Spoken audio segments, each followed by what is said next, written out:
વિદ્યાર્થી મિત્રો, મારી યુટ્યુબ ચેનલમાં તમારું હાર્દિક સ્વાગત છે। આજે આપણે ધોરણ 11 ની અંદર રોકડવાળી અને તેના પ્રકારોમાં જોઈએ તો ઉદાહરણ નંબર 11 અને 10 જોવાનું છે। મિત્રો, ઉદાહરણ નંબર 10 ની અંદર તો કાંઈ છે જ નહીં। ઉદાહરણ 10 એની અંદર આપણે અનામત પેટા રોકડ મેળ અને સાદો ખાનાવાળો રોકડ મેળ, પેટા રોકડ મેળના બે પ્રકાર। એક સાદો પેટા રોકડ મેળ, એ આપણે ગયા વિડીયોમાં જોયો, અને અત્યારે આપણે જોઈએ છીએ અનામત પેટા રોકડ મેળ। તો સાદા રોકડ મેળ અને અનામત પેટા રોકડ મેળમાં ફરક શું? મિત્રો, સાદા રોકડ મેળની અંદર આપણે કેશિયર પાસેથી, હેડ કેશિયર પાસેથી મહિનાની અંદર ગમે એટલી વાર રોકડ લઈ શકીએ। પહેલી તારીખે લીધી, પછી વચ્ચે જરૂર પડે તો બીજી વાર લઈએ, ત્રીજી વાર લઈએ, એમ લઈ શકીએ। જો એમાં આપણે ઉદાહરણ નંબર 9માં જોયું તો પહેલી તારીખે લીધી, પાછી પહેલી તારીખે લીધી ને અગાઉની સિલક હતી, બરાબર, 3500। આમાં અનામત તરીકે રૂપિયા આપી દેવામાં આવે છે, બરાબર છે। અનામત તરીકે રૂપિયા આપી દેવામાં આવે છે। શરૂઆતમાં એક જ વાર લેવાનો હોય અને છેલ્લે પાછી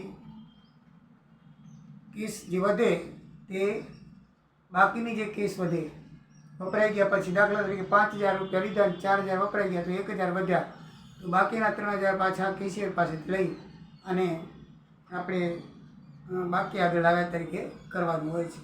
એટલે કે તમારે યાદ એમ રાખવાનું કે સાદા રોકડમાંથી કેશિયર, હેડ કેશિયર પાસેથી, કે પેટા કેશિયર, હેડ કેશિયર પાસેથી 1-2 વખત કે 3 વખત જે જરૂર પડે ત્યારે કેસ લઈ શકે છે। જ્યારે અનામત પેટા રોકડની અંદર ફક્ત એક જ વાર એન્ટ્રી થાય છે મહિનાની શરૂઆતમાં, પછી એન્ટ્રી થતી નથી। આટલો ફરક છે। અનામત રકમ આપણને આપી દેવામાં આવે છે, એટલા માટે એને અનામત પેટા રોકડ કહેવામાં આવે છે કે ભાઈ આટલા તમારા રૂપિયા છે, આટલો તમારે ખર્ચ આમાંથી કરવાનો, અને બાકી વધે તે પાછી મને આપી દેવાની। તો મિત્રો, આ રીતે હોય છે। તો પેટા અનામતની અંદર ઉદાહરણ નંબર 10 છે, એમાં ઉદાહરણ નંબર 9નું આપેલું છે કે આપણે ઉદાહરણ નંબર 9 જોઈ ગયા, એમાં 3500 એની પાસે હતા ને 1500 બીજા માંગ્યા ને 5000 થયા, એ સાદા રોકડમેળમાં થાય। જ્યારે પેટા રોકડમેળની અંદર શું કરવાનું હોય છે? અનામત રોકડમેળની અંદર 5000 રૂપિયા છે ને પહેલી તારીખે લઈ લેવાનું, 5000 રૂપિયા પહેલી તારીખે આવી ગયા, વચ્ચે કાંઈ લેવાનું હોય નહીં। તો આ રીતે મિત્રો અનામત પેટા રોકડમાં પહેલી જ વખત અહીંયા આવકમાં એકવાર રકમ આવશે, પછી આવશે નહીં। જ્યારે સાદા રોકડ મેળની અંદર એકવાર કે 2 વાર કે 3 વાર પણ આવી શકે છે। એટલો ફરક છે, બાકી કોઈ ફરક નથી। બાકી તો એન્ટ્રી જેમ કરીએ છીએ એમ જ કરીએ છીએ। હવે ઉદાહરણ નંબર 9 આપેલું છે, એમાં આમનોંધ લખવાની છે। તો આમનોંધની અંદર કાંઈ છે નહીં, એની અંદર તમને લારી ભાડું 100 રૂપિયા આપેલું છે, લારી ભાડું 100 રૂપિયા, પછી પરચુરણ ખર્ચ આપેલો છે, પરચુરણ ખર્ચ 50 રૂપિયા, પછી ચા પાણી ખર્ચ આપેલો છે, ચા પાણી ખર્ચ 50 રૂપિયા, પછી સ્ટેશનરી ખર્ચ આપેલો 90 રૂપિયા, સ્ટેશનરી ખર્ચ 90 રૂપિયા, પછી 4 ટપાલ ખર્ચ, 4 ટપાલ ખર્ચ 60 રૂપિયા।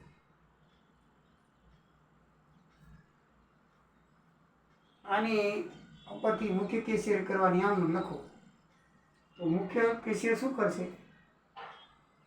આ જે રકમ છે ને એ જે તે ખર્ચ ખાતે ઉધાર છે, અને સહાયક કેશિયરની રકમ આપે છે, તો આપનાર ખાતે એ લેનાર ખાતે ઉધારો તો એને આપે છે, એટલે એ કેશિયર ખાતે જમા થશે। એટલે આપણે આમનો શું લખવાની છે? લારી ભાડા ખાતે ઉધાર 100 રૂપિયા, પરચુરણ ખર્ચ ખાતે ઉધાર 50 રૂપિયા, ચા પાણી ખર્ચ ખાતે ઉધાર 50 રૂપિયા, સ્ટેશનરી ખર્ચ ખાતે ઉધાર 90 રૂપિયા, 4 ટપાલ ખર્ચ ખાતે ઉધાર, આ બધા ઉધાર આવશે। આ બધા શું આવશે? ઉધાર। તે સહાયક કેશિયર ખાતે જમા 350. ટોટલ કેટલું થાય છે? 350. બસ આ રીતે. એટલે કોઈ પણ તમને આમનું પૂછ્યા કદાચ 1-2 માર્કની નવા ઉદાહરણમાં આપેલું છે, એટલે ગણાવતો નથી, તમે કહી દઉં છું કે જે ખર્ચ આવે એના ખાતે ઉધાર થાય ને કેશિયર અને જે સહાયક કેશિયર હોય એના ખાતે શુક્રવારનું તમારે જમા કરવાનું. બસ 350. પછી આ છેલ્લી તારીખની 31/3ની આપણે કરીએ. પછી 1/4ના પૂરા મહિનાનો ખર્ચ આપે છે. 1/4ના આપણે શું કરવાનું? સહાયક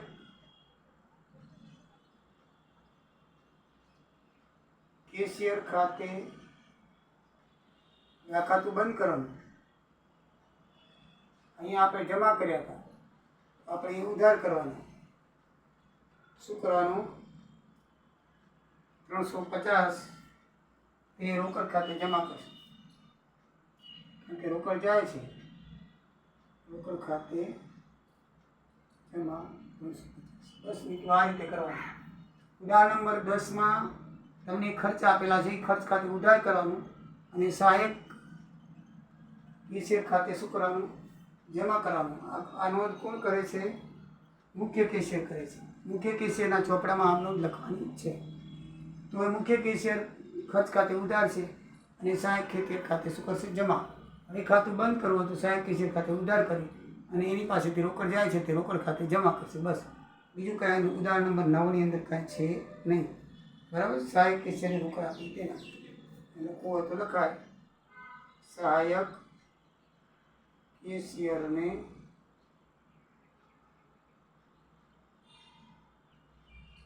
રોકડ આપી તેના સહાયક કેશિયર છે એ ખાતે જમા કર્યું. એ લેવા જશે તો લેનાર ખાતે ઉધાર હોય એમ કરવું તો થાય. ખાતું બંધ કરી નાખો. સહાયક કેશિયર ખાતે ઉધાર 350 તે રોકડ ખાતે જમા. સહાયક કેશિયરને રોકડ આપી તેના એને જે ખર્ચ થયા છે એ આપણે એને આપ્યો તો એની ખાતે શું કરશું?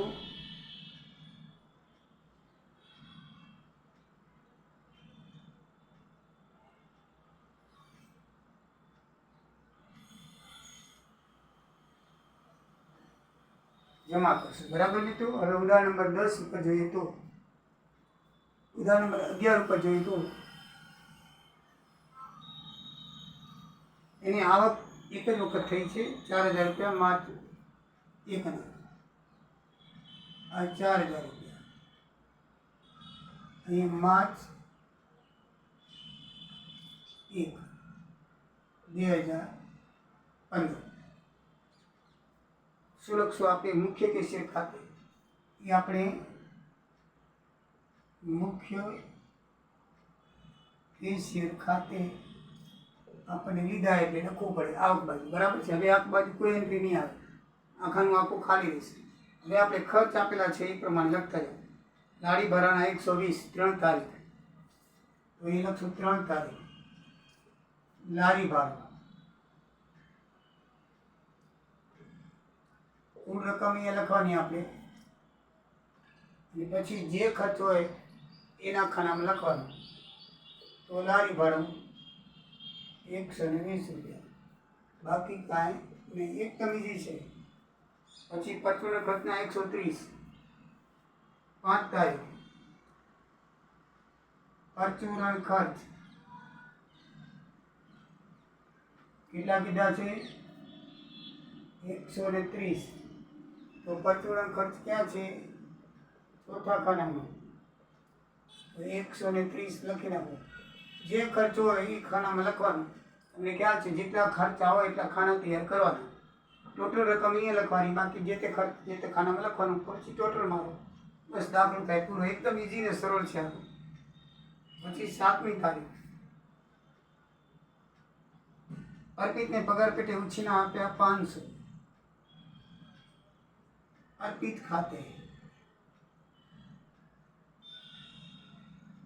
આ વ્યક્તિગત ખાતું થઈ ગયું. ચેક લાસ્ટ ખાનામાં આવશે. 500 રૂપિયા ઉછીના આપ્યા. કોને આપ્યા? અર્પિતને. ને છેલ્લા ખાનામાં વ્યક્તિગત આપેલા હોય તો ત્યાં વ્યક્તિગત ખાતામાં છેલ્લે લખવાના. પછી તાર ટપાલના 100 ચૂકવ્યા 10 તારીખે, તો તાર ટપાલ ખાતે ખાતે ખાતે લખતા આવવાનું.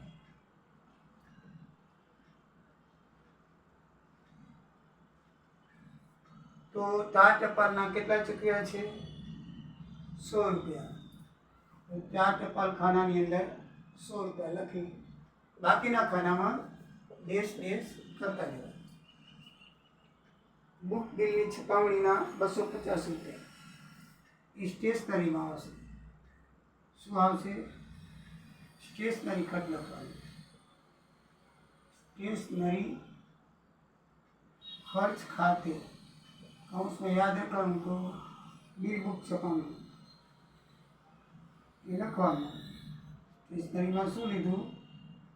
તો બિલ બુકની છપાવણીના ચૂકવ્યા. બરાબર છે. કેટલા ચૂકવ્યા આપણે? 250. તો એ સ્ટેશનરીના ખાનામાં લખવાનું. બરાબર છે. બાકીના ખાનામાં ડેશ ડેશ આવશે. બરાબર છે. પછી 15મી તારીખમાં છે ચા પાણીના ખર્ચના 100 અને સ્ટેશનરી ખર્ચના 100. 15મી તારીખ બે ખર્ચા ભેગા આપ્યા છે, આપણે બે ભેગા આપશું. ચા પાણી અને બીજો ખર્ચ છે સ્ટેશનરી. સ્ટેશનરી ખર્ચ ખાતે તો ચા પાણીના ટોટલ બે ભેગા થઈને 200 રૂપિયા છે. કુલ રકમની અંદર 200 આવશે. સ્ટેશનરીના 100, બાજુમાં ખાનું ચા પાણીનું એના 100, એ સેપરેટ આવશે, અલગ અલગ ખાનું. અહીંયા કુલ રકમ અને અલગ અલગ થઈ ગયું મિત્રો. 18 તારીખ આવશે. પરચુરણ ખર્ચના ચૂકવ્યા 100 અને પરચુરણ ખર્ચ ખાતે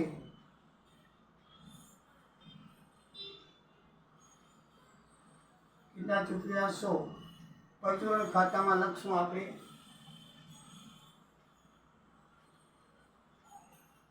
અન્ય પરચુરણ ખર્ચ. અહીંયા 100 રૂપિયા. બરાબર. પછી લખ્યું છે 19-23 લારી ભાડાના 100 અને સ્ટેશનરીના 150. 23 નામ 2 લખ્યા તો આપણે 2 લખવાનું, બીજું કાંઈ નહીં. લારી ભાડા તથા સ્ટેશનરી ખર્ચ ખાતે કેટલા? 250 રૂપિયા ચૂક્યા ટોટલ. આપણે કુલ રકમ 250 લખશું. લારી ભાડાના 100, લારી ભાડું અહીંયા છે 100 રૂપિયા અને સ્ટેશનરીના 150. અહીંયા લખશું 150. સીધી લીટીમાં લખવાનું, આડું ના થાય. બરાબર છે. પછી આવી 28 તારીખ. ટપાલ ટિકિટના 50 રૂપિયા ચૂકવ્યા. ટપાલ ટિકિટ ખર્ચ ખાતે. ટપાલ ટિકિટ ખર્ચ ખાતે કેટલા ચૂકવ્યા? 50 રૂપિયા. તો આ ટપાલની અંદર આપણે શું લખશું? 50 રૂપિયા. બાકી કાંઈ લખવાનું નથી. પછી છેલ્લી તારીખ છે લારી ભાડાના 120 ને ચા પાણીના 80 રૂપિયા. 29 તારીખની એન્ટ્રી આપી છે. લારી ભાડા ખાતે લારી ભાડા તથા ચા પાણી ખર્ચ ખાતે કેટલા ચૂકવ્યા છે? ટોટલ 200 ચૂકવ્યા. એમાં 120 લારી ભાડા. લારી ભાડું 120 ને ચા પાણીના 80 રૂપિયા. બાજુમાં છે ચા પાણીના 80 રૂપિયા. બસ મહિનાની શરૂઆત અને અંતમાં સાહેબ કેશિયરને રોકડ આપવામાં આવે છે. એટલે કેશિયરને 2 જ વખત શરૂઆતમાં અને અંતમાં. જો વધુ ખર્ચ થાય તો અંતમાં લેવાનું હોય. એ શરૂઆતમાં હોય, વચ્ચે લેવાની હોય નહીં. પેટા રોકડ બિલમાં એવી રીતનું હોય છે. સામાન્ય રોકડ બિલમાં ગમે ત્યારે વચ્ચે લઈ શકે છે. એ શરૂઆતની બાકી પણ હોઈ શકે છે. બરાબર છે. આમાં શરૂઆતની બાકી હોતી નથી. મુખ્ય કેશિયર પાસેથી રોકડા મળ્યા, બરાબર છે, એટલે મુખ્ય કેશિયર ખાતે લઈ લીધા, એટલે આપણે મુખ્ય કેશિયર ખાતે આપણે લખ્યા. સીધા લઈએ પછી દાખલો શરૂ થાય છે. એમાં કેશિયરમાં બાકી આગળ લાવ્યા તરીકે લખાય છે. એની પાસે બેલેન્સ હતી તો શરૂઆતની સિલક, એમાં શરૂઆતની સિલક આપણે સહાયક કેશિયર પાસે લખેલી હોય, એટલે સહાયક કેશિયર પાસે લખેલી હોય એટલે એનો અર્થ થયો કે શરૂઆતની બાકી એટલે સાદું રોકડ મળે છે. પણ હેડ કેશિયર પાસેથી લીધા એમ લખેલું આવે. મુખ્ય કેશિયર તો એ અનામત રોકડમાં જાય, એક જ વખત લેવાનો હોય, અને પછી છેલ્લે ખર્ચ વધી જાય તો છેલ્લે આપવાના હોય, બાકી વચ્ચે ક્યાં લેવાના હોય નહીં, એક જ વખત લેવાના હોય. હવે મિત્રો આ બધાનું ટોટલ મારીએ તો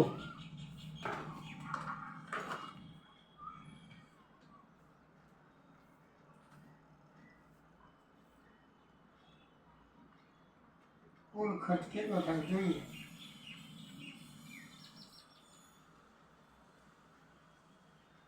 ₹250, 500, 600, 200, 800 में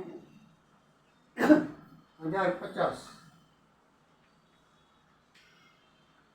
बराबर છે. 4 ટપાલ 150,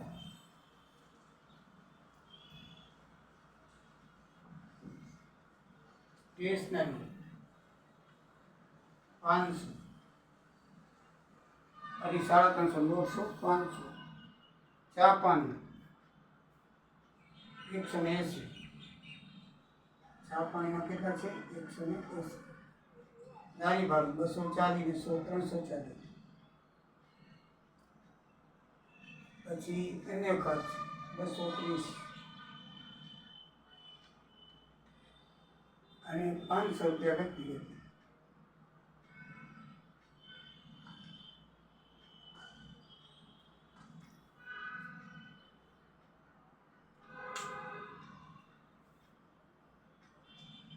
કુલ ખર્ચના ખાનામાં લખવાની રહી ગઈ છે 100 રૂપિયા લખવાના, 4 ટકા લખાય, ટોટલ આપણે કરીશું.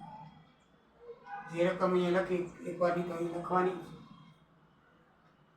છે, આપણે લખતા ભૂલી ગઈ છે.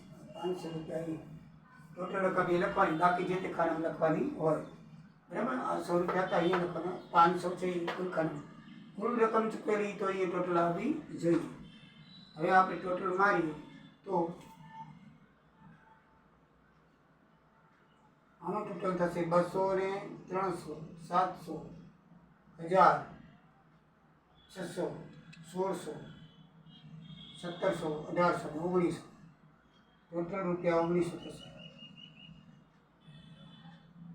હવે આપણે એની પાસેથી લીધા હતા કેટલા 4000, તો અહીંયા લખ્યું બાકી આગળ લઈ ગયા, ये लखाशी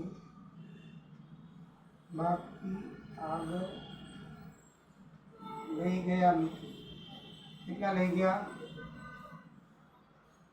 2100, बराबर છે. 1900 खर्च થઈ ગયા, તો બાકી કેટલા થયા 4000 પૂરેપૂરા થયા. હવે મિત્રો આમાં 1/4 તારીખના લખવાનું આવશે. અહીંયા 1 એપ્રિલ લખવું પડશે, એપ્રિલ 1, 2015.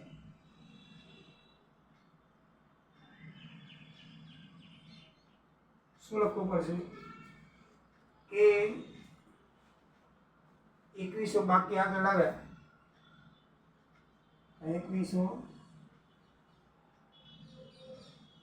ये लखी आपने बाकी આગળ લાવ્યા, બરાબર ને. 1 તારીખ કરીને આપણે લખીએ છીએ, 15 હોય તો 16 લખી છે, ને આખા મહિનાનો તો 1 તારીખ લખીને બાકી આગળ લાવ્યા. નીચે શું લખ્યું છે મહિનાની શરૂઆતના અંતમાં સહાયક કેશિયરને રોકડ આપવામાં આવે છે. તો બાકી જે છે એ કેટલા રૂપિયા 1900 રૂપિયા, એ પણ 4000 થવા જોઈએ. એ મુખ્ય કેશિયરને પાછા આપી દેવાનું વધારે. મુખ્ય કેશિયર ખાતે. બરાબર છે. અહીંયા નહીં લખેલું. જો મિત્રો કેવી રીતે આમાં ફરક છે. આમાં આપણે બાકી આગળ સાદા રોકડમાં બાકી આગળ લઈ ગયા અને બાકી આગળ લાવ્યા એટલી એન્ટ્રી લખતા હતા. બસ આ એન્ટ્રી વધારે નહોતા લખતા. આપણી કરે 1900 વધારી પાછા કેશિયરને આપી દેવાના. 1900 વધ્યા એ 2100 બાકી આગળ લાવ્યા અને 1900 વધ્યાની 1900 ખર્ચાની મુખ્ય કેશિયર ખાતે લખી નાખવાના. એના ખાતે લખીને હિસાબ શું કરવાનો, પૂરો કરવાનો. બાકી આગળ લાવ્યા કરી અને 1900 રૂપિયા મુખ્ય કેશિયર ખાતે આપણે શું કરવાનું, ખર્ચા તરીકે એના ખાતે શું કરવાનું, જમા કરવાનું. અહીંયા આપણે ઉધાર કર્યા હતા. બરાબર છે. મીન્સ કે એના પર લીધા હતા એ આપણે એની ખાતે શું કરશું, જમા કરી નાખશું. એટલે કે મુખ્ય કેશિયરને જે આપણે કુલ ખર્ચ કર્યો એટલા ખર્ચ મુખ્ય કેશિયર ખાતે લખી નાખવાના. એક આ એન્ટ્રી વધારે આવશે. એકવાર અહીંયા મુખ્ય કેશિયર ખાતે આવશે અને બાકીનો જેટલો ખર્ચ તો એ મુખ્ય કેશિયર ખાતે, બાકી આગળ લઈ ગયા લાવ્યા કરી પૂરા 4000 કરી દેવાના. એટલે તમારો દાખલો થશે પૂરો. એટલે મિત્રો સાદા રોકડ મેળમાં અને પેટા રોકડ મેળમાં તમને ખબર પડી ગઈ હશે. તો ચલો આવજો. જય દ્વારિકાધીશ, જય સિયારામ. રકમ તમને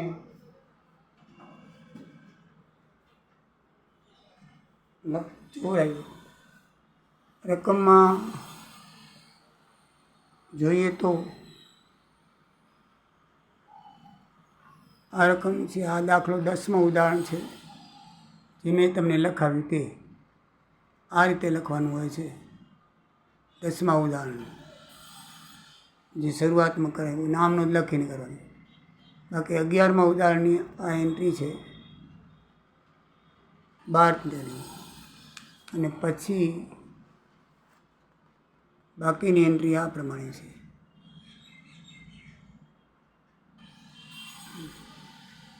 બરાબર. આ એન્ટ્રી બાકીની એન્ટ્રી છે 15, 18, 23, 28, 29. આ ઉદાહરણ 10નું મેં તમને શીખવાડ્યું તે આ રીતે આમનો જ નમૂનો કરીને આમનો જ લખવાની હોય છે જે મેં તમને સમજાવી. અને આ ઉદાહરણ નંબર 11ની રકમ છે તે તમે મિત્રો જોઈ શકો છો. બરાબર છે. એ પ્રમાણે તમે કરી શકો છો. બરાબર છે. તો જય દ્વારિકાધીશ, જય સિયારામ.